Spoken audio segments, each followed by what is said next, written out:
Hey everybody, this is Dana from Amber Dog Productions. So in this video today, we're going to go over some basic questions about my rooftop tent that I've put on my 2024 Subaru Crosstrek Wilderness. I've been driving it around in here for a little bit now to kind of get an idea how the vehicle handles, fuel mileage, things like that. And so we're going to touch base on some of those as well. Brief description before we get into how this sets up and how it works. First off, again, this is a 2024 Crosstrek Wilderness, and I want to kind of point that out because the roof load capacity of a Crosstrek Wilderness is higher than the other trim models of the Crosstrek. So if you're going to put a rooftop tent on your Crosstrek, or any vehicle for that matter, make sure you do your homework and understand your dynamic and static weight limitations on the vehicle. And the other thing to pay attention to is your crossbars, okay? Because a lot of these crossbars that you might get are load rated as well. So in this particular case, however you pronounce it, okay? Thule, whatever, T-H-U-L-E. Okay, these are the heavy duty aero bars. And I got them shortly after I purchased this vehicle because I was kind of looking ahead thinking, if I end up putting a roof rack, roof mounted tent, that I would want to just buy one set of bars. Okay, so I was lucky enough and I found these on Marketplace and got a good deal on them. Each one has its own wrench to tighten down and each one locks. It got the keys and everything, and they're load rated pretty good. They do come in different lengths as well. So, in this case, they do stick out past the edge of this particular tent, probably 2 inches or so. Okay, and really they don't need to, because the mounting tracks are up in here about 12 inches on each side. Position front to back will be determined on your vehicle. I basically have this centered maybe forward a few inches than back, because here's the drawback on the Crosstrek. Okay, with this particular tent, your results may vary, as they say. Okay, let's get the one drawback out of the way that I've found so far, and that being on the trunk lid, or the hatch. I'm not able to open my hatch all the way with this on here. Okay, so you'll notice in this particular case, you have this cover right here, and it will hit here. So in my case, what I'm doing is I've ordered some 1/4 inch thick self-adhesive neoprene strips off of Amazon. It cost me like $5. And I'm going to stick it underneath here just as a safety precaution in case I forget, getting old. So if you open the hatch, in this case, what will happen is the center right above your Cyclops brake light will bump into the underside of this tent, as you can see right there, okay? So it does not hit the tracks. While it is close in my case, it's very close. It does not hit the tracks in my case. It does hit in the center, but I still have access under here. I just kind of need to lean down like that and get my stuff. However, with that being said, while that is so far, the only drawback I have found, what it does enable me to do, because I was sleeping in the back of this, Big Debbie Downer, and it allows me to just fold the seats down and have a full cargo capacity. So the way the Crosstrek is made is the rear doors do something kind of nice, and I think some modern vehicles are doing that now too, is most modern doors open about like that. And it seems like most 4 doors that I've ever ran across are like that.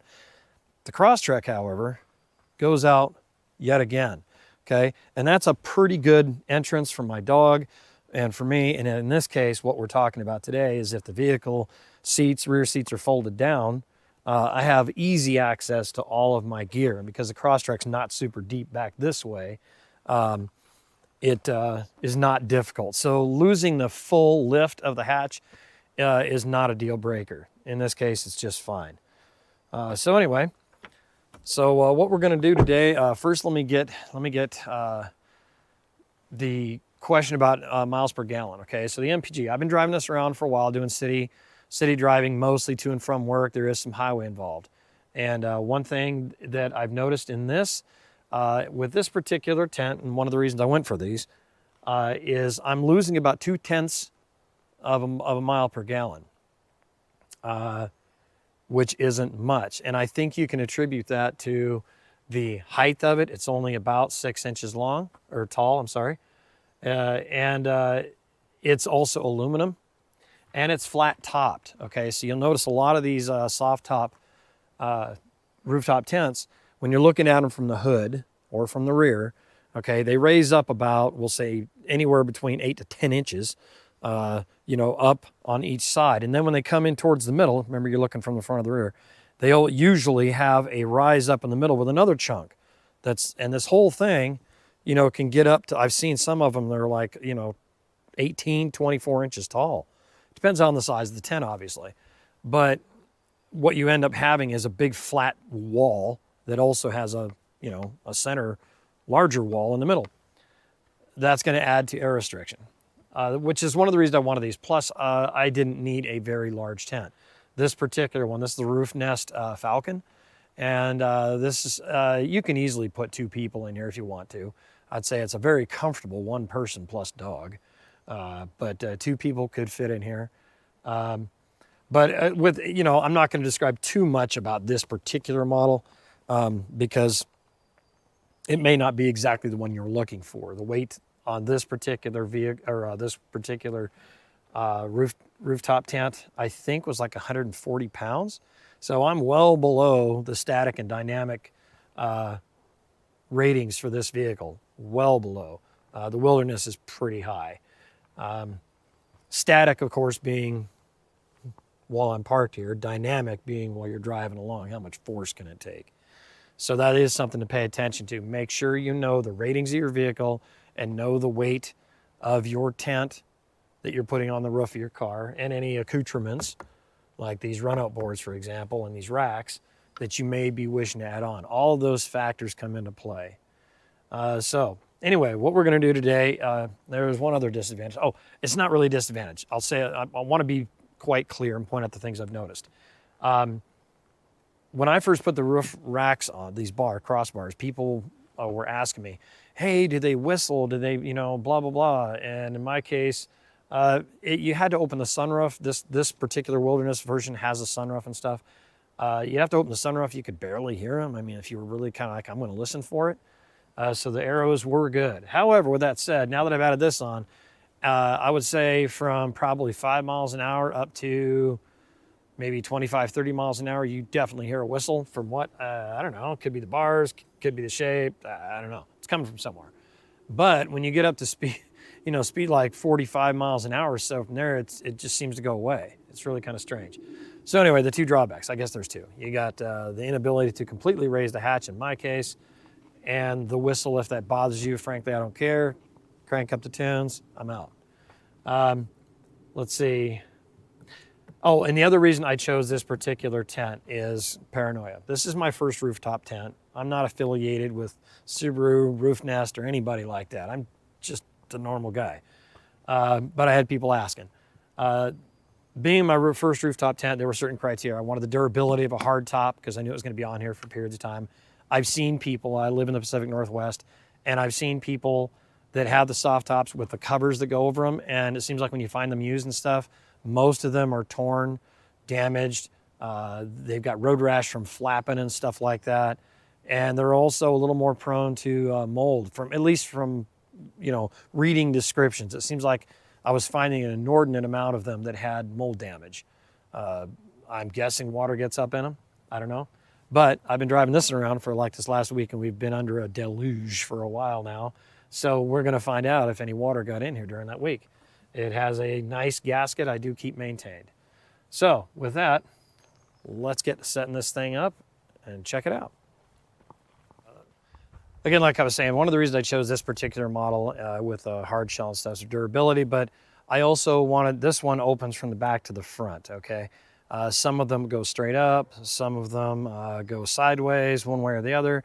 There's a lot of variance, so whatever works for you works for you. In my particular case, being this is my first one, my criteria, first of all, was a hard top, and I wanted one that opened this way. And main reason why is paranoia. If the latch is let go or something and it's, you know, started to raise up, sideways, up, whatever, in this case, it opens this way.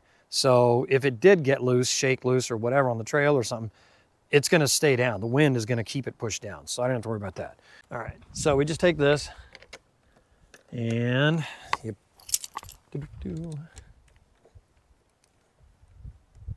unlatch that, do that. It's kind of weird because it's not actually a key per se, so you kind of keep thinking it's gonna fit like a key. And then you undo the 2 Velcro straps, pop those loose like that. This does take a little bit of effort to set this thing up, I'm telling you right now, okay?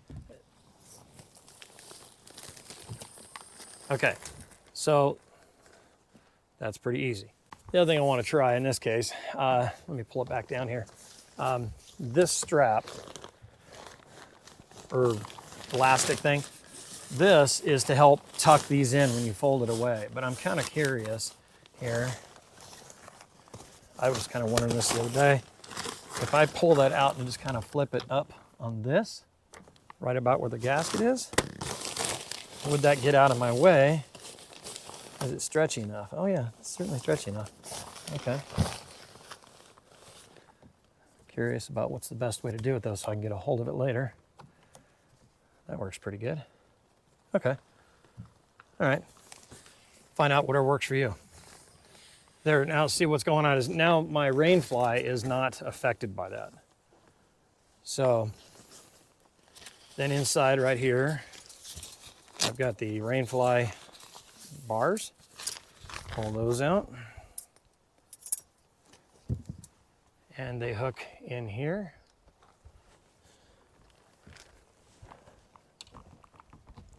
And there's a little hole there. There's actually 2 holes. There's an outside bracket and there's one on the inside. It's pretty self-explanatory. Goes through the guide on the outside and then it goes through the inside. Like so. Kind of flex them a little bit till they end up in the holes, and there they are. Now this, I haven't quite decided what I'm supposed to do with this, so we're just gonna do that. Get it out of my way. All right, now, in order for it to get up there, you're gonna need a ladder. So, you wanna make sure that if you buy a used one, you get a ladder. You can buy them separately. Roof Nest has quite an extensive site with all kinds of replacement stuff. As a matter of fact, I ordered just to have some on hand because I've got some additions I would like to do. I ordered some little sliders that go inside those tracks. And inside I've got some extra little bags that can clip on. You put your shoes in there, you know, or whatever, little zippy bags that are netted at the bottom for circulation. Really, you get some cool goodies with the Falcon. So, and if you buy it used, you may or may not get all those things, but it's pretty cool. So anyway, this is your ladder. So go like that, and then you'll notice, in my case, on the other side, when you set it up, this particular one has an awning on it, which we're going to be setting up today too for the first time. There's a way to, this is a side entrance, and there's one on the other side. So you can mount the ladder on either side. So you pick your side. Now in my case, because I have this, I don't think, yeah, I can't get to the ladder mount on this side because I have the awning, which is fine because that's how I set it up and I wanted it. So let's get this on the other side. Okay, so the ladder's got some little hooks you can see right here, okay? And these hooks go on these 2 brackets. Like I said, there's 2 on the other side. I don't think there's any in the back. No. Oh, wait. No, there's not. However, they are track mounted. So if you needed to move these to another location, you could get a set for the back. You can move them left and right. You just loosen the bolts and slide them however you want, lock them down. You might consider Loctiting them. But anyway, so you just kind of hang the hooks on these like that, extend the ladder out. In my case, here it all lock in, good to go. There it is. And I have good clearance off the vehicle as well. So I'm really good to go there. So get that out of the way. And then at that point, you just can climb on in to your tent, and it's got the screen on the outside, and on the inside, you've got your blackout. And this particular one has It has LED lighting, so we'll get you up in there and have you take a look, see at that. All right, so climb on up the ladder here, and we'll get you inside and let you take a look and see what you got. All right, so this is the, get that back in there. Okay, so this is the Roof Nest Falcon, this particular one is. And to try to give you an idea of its size, this is it. So here you got little bags over here, and up top you have this bag that's suspended that has all these different pockets in it and stuff. It's kind of nice, and it has a insulator for the roof, so it can stay nice and warm in the winter, and cooler in the summer too. On each side, you also have these LED strips that go down to here. Okay, you have an LED strip that goes down to here to a little USB thing. You could put a power bank in each of these pockets, or you could marry them together and hook them up, whatever you want to do. So that works out pretty good. And like I say, you have your door here that I just climbed in, and you've got a big one here, and then there's one here too that I currently have shut. But let's open it up.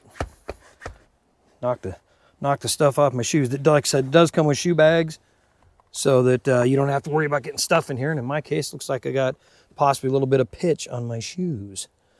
So, dun dun dun. Okay. All right, let's see. So, I want to open this one up, let's say. Yeah, zip that down. Zip this down. I'd like to point out that this model here also has a memory foam mattress, and it's incredibly comfortable. And underneath it, and also, is a condensation mat. So this is something you kind of want to look for through everything I've been reading, to make sure it's got a condensation mat, so if it's cold or temperature changes, keeps your mattress dry. This is a memory foam mattress, and I'm telling you, it's really comfortable. Oh yeah, and since I've been driving it around for a week now, with it doing pretty much nothing but raining every single day for over a week now, let's see what we got.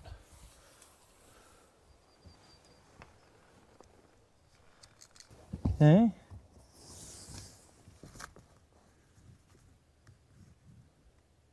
Oh, that's cool. I hadn't noticed that.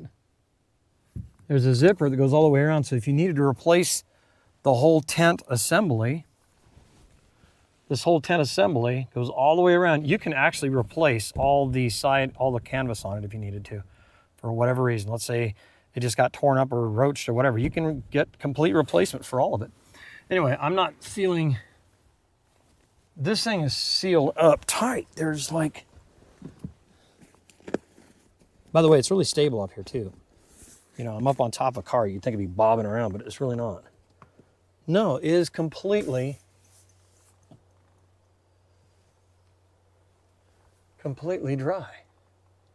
And it looks like one of the things people talk about is condensation vents. Anyway, condensation vents, pretty important. So yeah, they are here. So I hadn't noticed that before. So that's cool. Okay, good.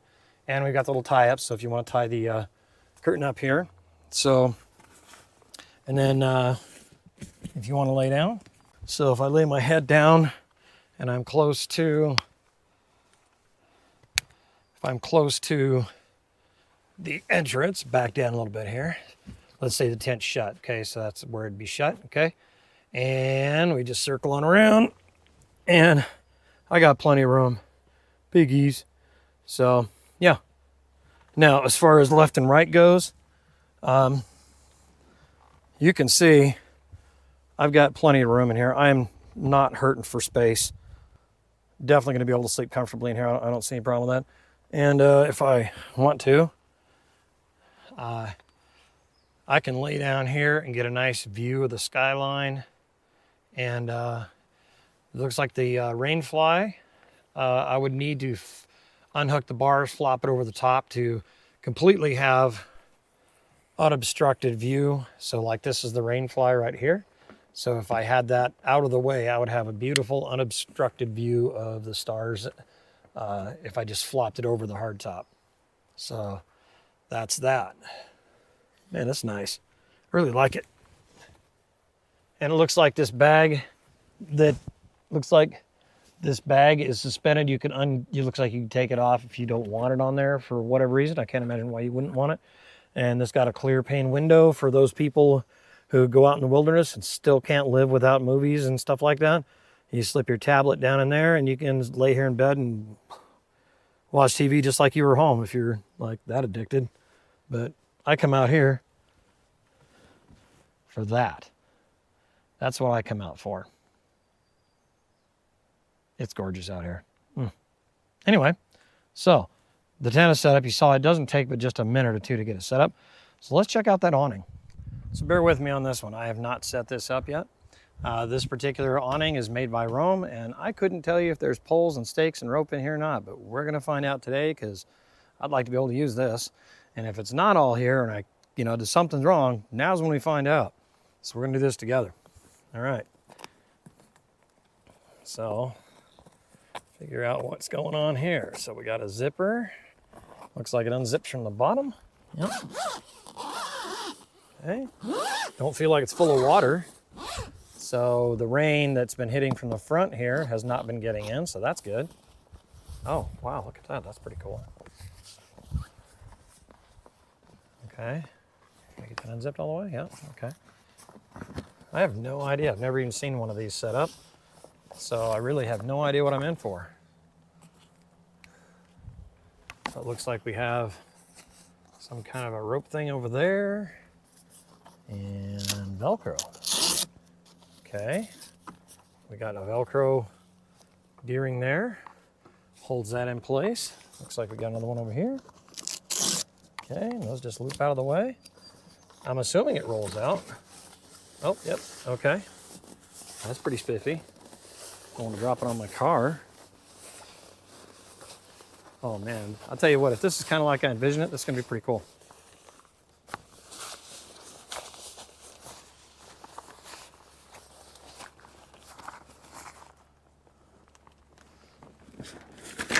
All right, okay. Yeah, it's a little bigger than I thought. Now, like I said, I don't know if there's poles in here or I have no idea, oh, there are, that's pretty neat. So check this out.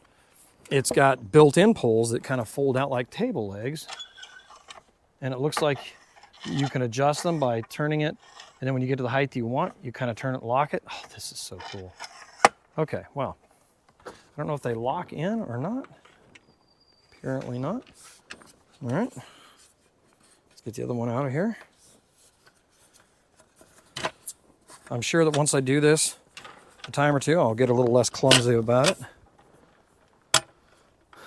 Okay, so you just pull it, looks like you just pull it straight out, and then what? How about we get this leg unlocked here so it can go down some, and then we'll lock it, kind of give it a little bit of stability. And how about we raise this one up a little bit?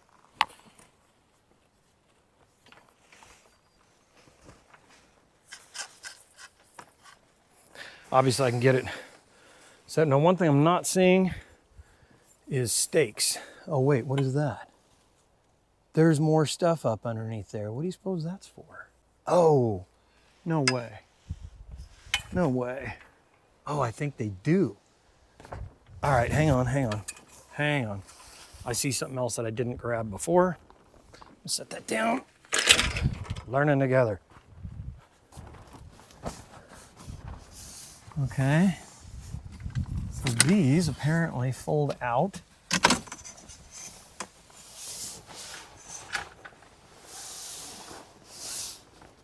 Seems to me that there's got to be a much more logical way to do this than the way I'm doing it.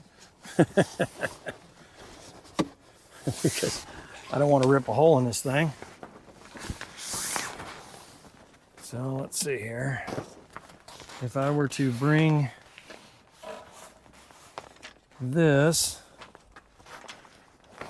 I'll bet this is a comedy show. All right, let's see. I think that these unlock and go out into this, like so, perhaps.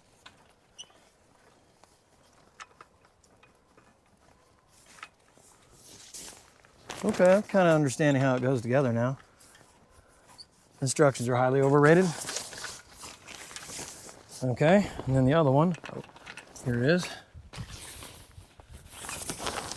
Unlock it, send that bad boy out there.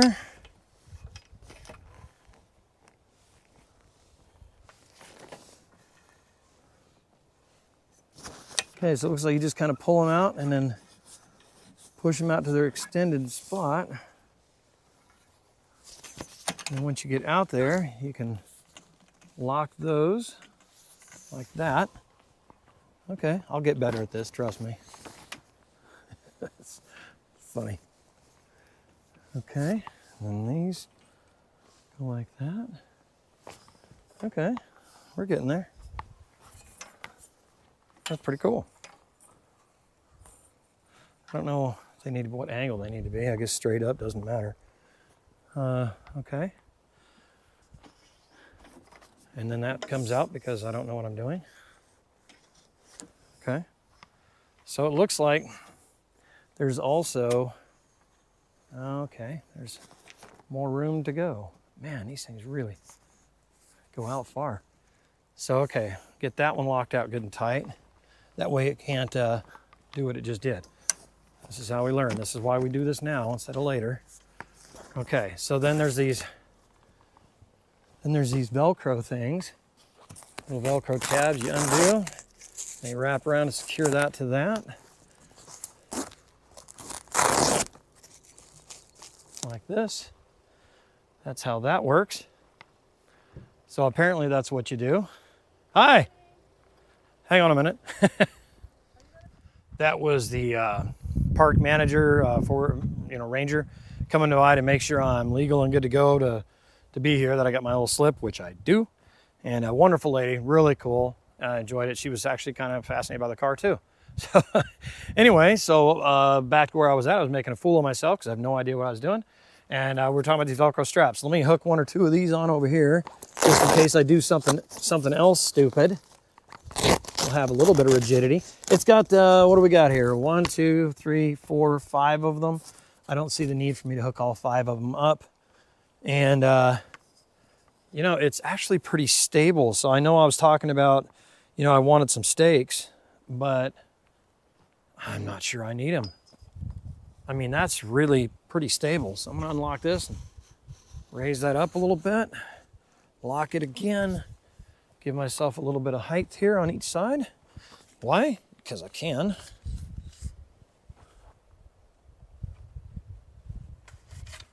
Wow, it can go up pretty high. Pretty high. So let's do that. Let's just raise this one up a little bit for the fun of it. Okay.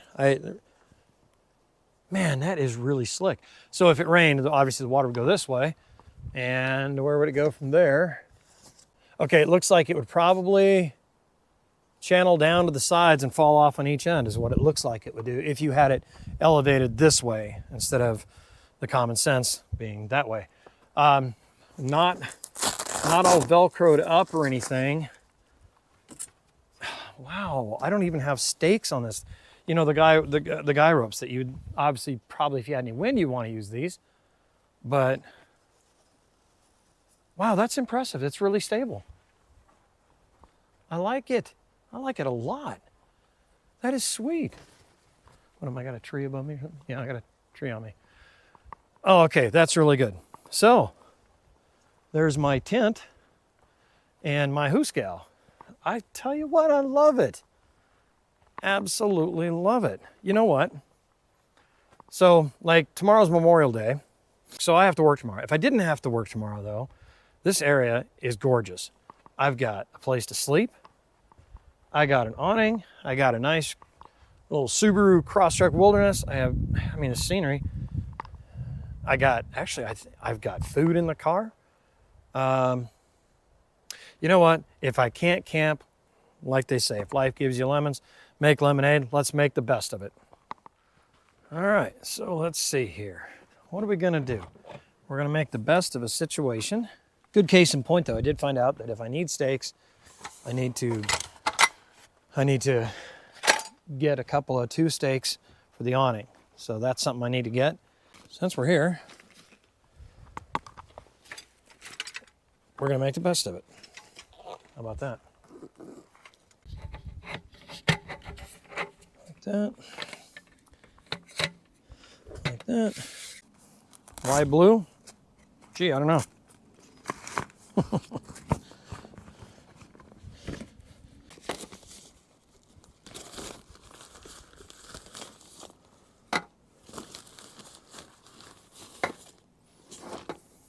Now, if you watched my last video I did, I feel for it because it was crazy long, kind of a vlog.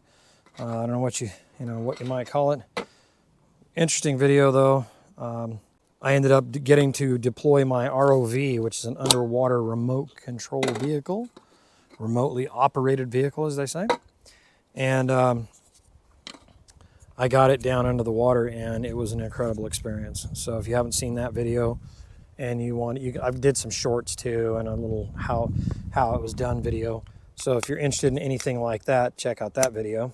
But I use this in that video.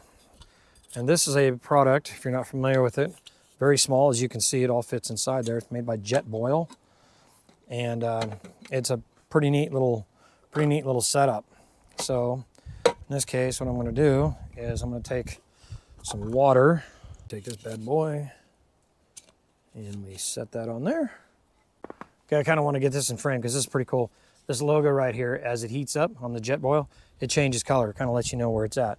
So it has a starter on this side. You turn your valve on so you hear gas. And there it goes. Doesn't take that long. It cooks right along. So as far as what's going on here with the car, the setup with the tent is incredibly fast, as you saw. The awning, I love the awning. I thought it would be I knew it'd be a neat addition when the guy that I bought all this from said, hey, you got an awning too and stuff like that. I was like, oh, that sounds really cool. But here I am trying it out for the first time. Obviously, I've never set it up before. Didn't know what I was doing. I made it through it. A bit clumsy. I hope you enjoyed that show. But the point is, it got up, and I love how it stows. There's no separate poles to get lost. All I really need is either a rock to tie the base of those down or 2 stakes. I'm going to opt for the 2 stakes. On the lava flows, obviously, I'll be using a rock. But again, it's incredibly stable as it is now, so I'm not even sure I need them. But I'm going to get them and have them ready to go. I'll probably make some at home, or maybe just Amazon them, whatever. So I love the setup. The Crosstrek Wilderness with the rooftop tent from Roof Nest is fantastic. It's stable, it's solid, it drives well down the highway. The canopy from Rome Adventure Company is fantastic. It bolts on very easily. You can put it on either side of the vehicle you want. I just chose to be on the passenger side. And the reason why I did that is simply because if I get in, up and down the ladder or whatever, I want to have easier access to the driver's side as I'm going up and down the ladder. Whatever, it really doesn't make any difference. So I absolutely am loving this setup. I can't wait to get back out and do it. So let's have some coffee. Okay, we're talking about a minute later.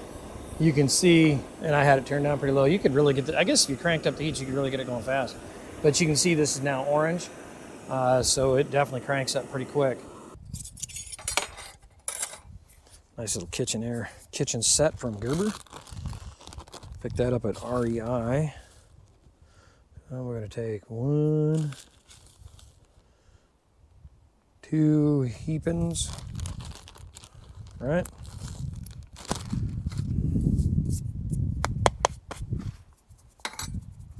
Then you take your press and you put that in there like that. And you put that down until the coffee grounds itself are just submerged. So basically what I do is I go down until the coffee press itself is just below the surface. There, that's all I do, okay? And I suppose I should have, I always forget this part because I'm an idiot. I'm supposed to do this. Helps hold the heat in, I guess. I'm no expert on this. But if you forget, look, there's a way to not look like too big of an idiot and still get results. Okay, I don't think I need it on the burner anymore, so I can take it off the burner. I wonder how hot that is. Well, it's a metal table, doesn't matter. All right, just let that cool down. And I think you wait about, 5 minutes or something like that. So, yeah, let's check back in a couple minutes.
Make the rest of our coffee. So it's been about 5 minutes.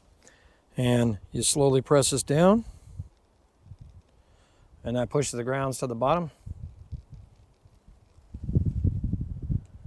It's a really fine screen. So you gotta kind of do it slow.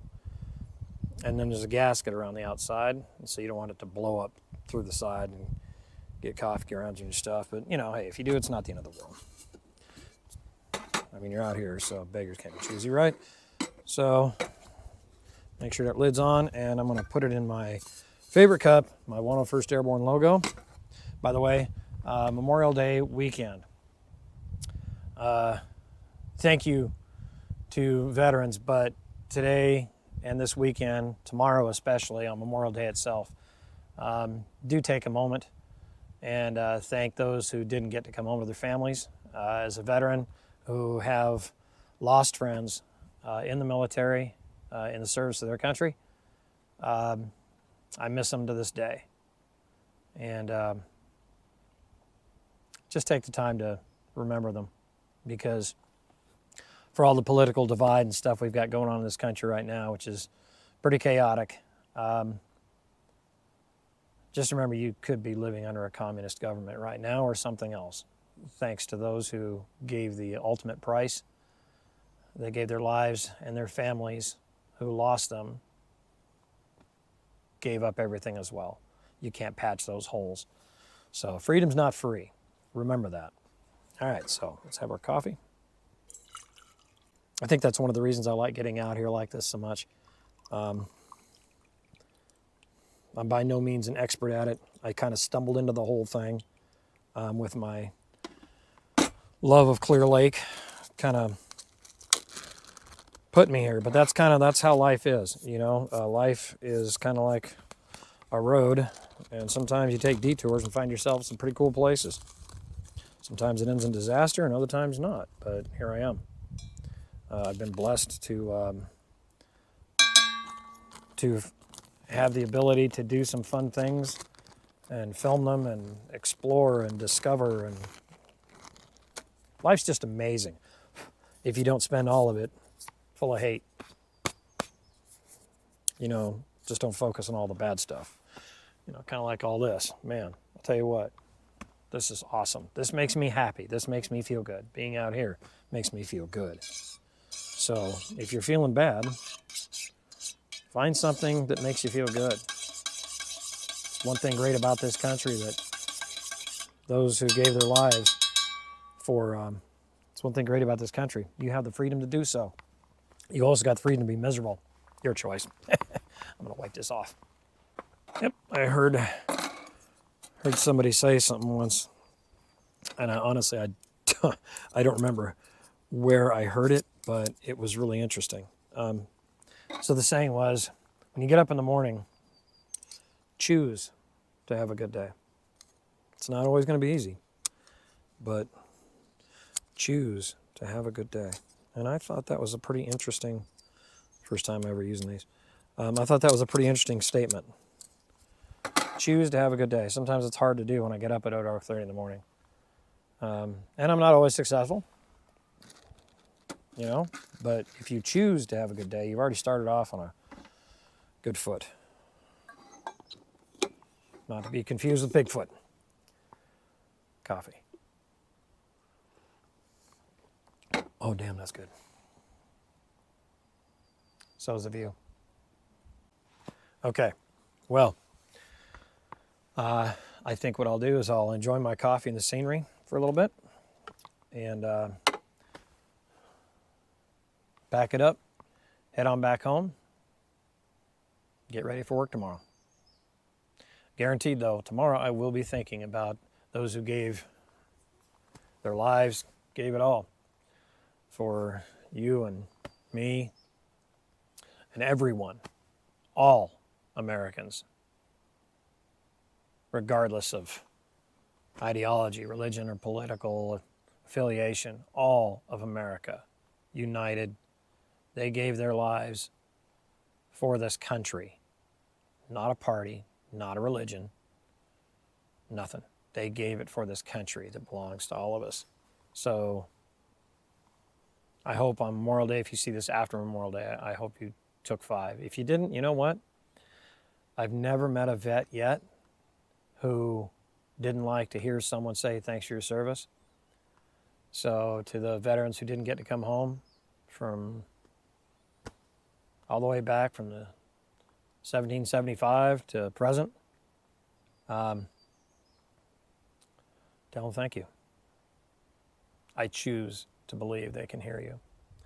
This is Dana Price, Amber Dog Productions. See you out there.